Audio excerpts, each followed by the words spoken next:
नमस्कार मैत्रिणींनो, मी भाग्यश्री आणि भाग्यश्री किचन इन मराठीमध्ये आपल्या सर्वांचे मनापासून स्वागत आहे। आज पुन्हा मी एकदा पावसाळा विशेष अगदी सोपी आणि हेल्दी अशी ही रानभाजी घेऊन आलेली आहे। तर पाहू शकता तुम्ही। तर याला आमच्या इकडे काळी मुळीची फुलं म्हणतात। मी नेटवर सर्च केलं होतं तर याचे भरपूर नावे आहेत। तर तुमच्याकडे कशाची म्हणतात हे मला एकदा नक्की कमेंट करून कळवा। तर चला तर मग जास्त वेळ न करता व्हिडिओला सुरुवात करूयात।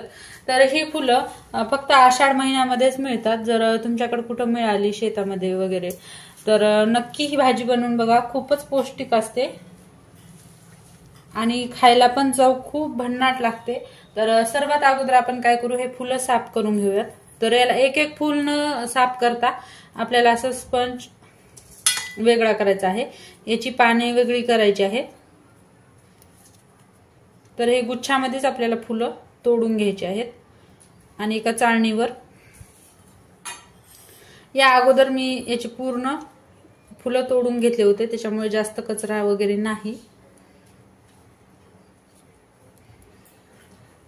तर पूर्ण अशी आपल्याला ही फुलं साफ करून घ्यायची आहेत। तर इथे मी सर्व फुलं ही साफ करून घेतलेली आहेत, पाहू शकता। दिसायला पण पाहू शकता किती सुंदर फुलं दिसतात आणि ही भाजी खूपच टेस्टी लागते, कारण याच्यामध्ये आपण कुठलेही मसाले वगैरे वापरणार नाहीत। एकदम सिंपल भाजी बनवणार आहोत तरी सुद्धा खूप टेस्टी लागते, एकदा नक्की ट्राय करा। आता आपल्याला हे फुलं व्यवस्थित स्वच्छ धुवून घ्यायचे आहेत। तर फुलं मी व्यवस्थित धुवून घेतलेली आहेत। आता हे फुलं आपल्याला पूर्ण कोरडी करून घ्यायची आहेत, पूर्ण पाणी याचं निथळून जाऊ द्यायचं, कारण भाजी करताना अगोदरच ह्या फुलांचं खूप पाणी सुटते आणि जर याच्यामध्ये जर पाणी राहिलं तर आपली भाजी ही जास्त पातळ होईल। त्याच्यामुळे व्यवस्थित आपल्याला कोरडी करून घ्यायची आहे, 4 ते 5 मिनिट असंच ठेवायचं आहे। तर इथे मी कढई ठेवलेली आहे गॅसवर आणि एक उबळी तेल घेतलेलं आहे। तर तेल व्यवस्थित तापलं की अर्धा चमच आपल्याला मोहरी याच्यामध्ये व्यवस्थित तडतडून घ्यायची आहे। मोहरी व्यवस्थित तडतडली की याच्यामध्ये अर्धा चमच जिरं घालायचं आहे। जिरं तडतडल्यानंतर मी लसूण ठेचून घेतलेला आहे, अर्धा कच्चा आपल्याला लसूण ठेचून घ्यायचा आहे, जास्त बारीक पेस्ट करायची नाही। लसूण थोडासा लालसर होऊ द्यायचा आहे। तर हे पाहू शकता लसूण थोडासा लालसर झालेला आहे। तर याच्यामध्ये एक मोठ्या साईजचा कांदा आपल्याला घालायचा आहे।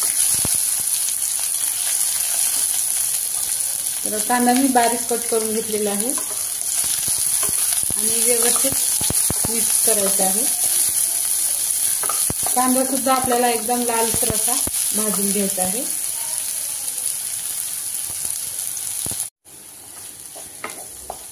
व्यवस्थित कांदा आपल्याला परतून घ्यायचा आहे, मिक्स करत करत।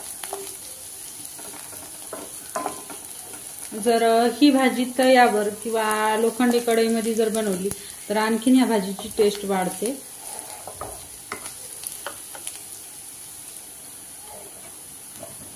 तर कांदा व्यवस्थित लालसर झाल्यानंतर आपण याच्यामध्ये 1 चम्मच इथे लाल तिखट घालणार आहे, थोडंसं हळदी पावडर घालायचं आहे आणि चवीनुसार मीठ घालायचं आहे। मसाले व्यवस्थित परतून घ्यायचे आहेत। 10 ते 20 सेकंद याच्यामध्ये आपल्याला मसाले भाजून घ्यायचे आहेत। मसाले व्यवस्थित भाजले की जे आपले काळी मुळीचे फुलं आहेत ते आपल्याला याच्यामध्ये घालायचे आहेत। तर दिसायला आता जास्त दिसत आहेत पण भाजी खूपच कमी होते। गॅस मी इथे कमी केलेला आहे, कारण हे फुलं कमी होईपर्यंत आपला खालचा मसाला जळून जाण्याची शक्यता असते। तर व्यवस्थित परतायचं आहे। 2 ते 3 मिनिटांमध्ये ह्या फुलाला पाणी सुटते आणि फुलं खूप कमी होतात।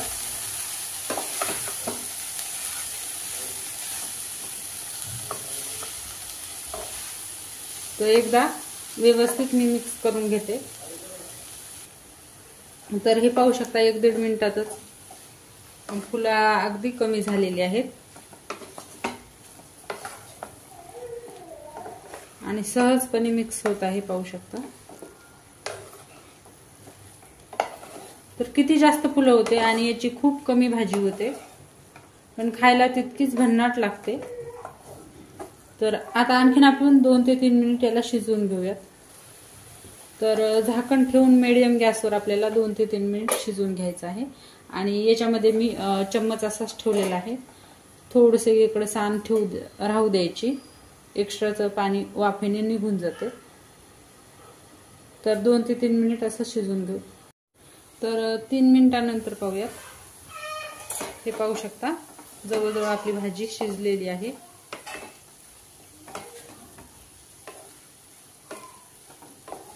वरचं पाणी न टाकता आपली भाजी शिजलेली आहे, पाहू शकता. ह्या फुलालाच पाणी सुटते. ही भाजी भाकरीसोबत खायला खूप भन्नाट लागते.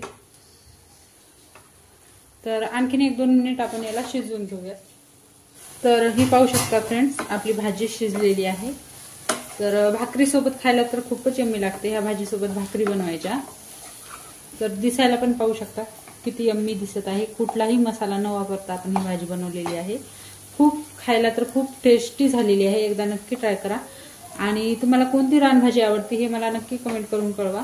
तर लवकरच भेटूयात अशाच एका भन्नाट रेसिपीमध्ये. तोपर्यंत व्हिडिओ जर आवडला असेल तर व्हिडिओला लाईक करा, शेअर करा आणि चॅनलवर नवीन आला असाल तर चॅनलला सबस्क्राईब करा. लवकरच भेटूयात अशाच एका भन्नाट रेसिपीमध्ये. तोपर्यंत बाय बाय.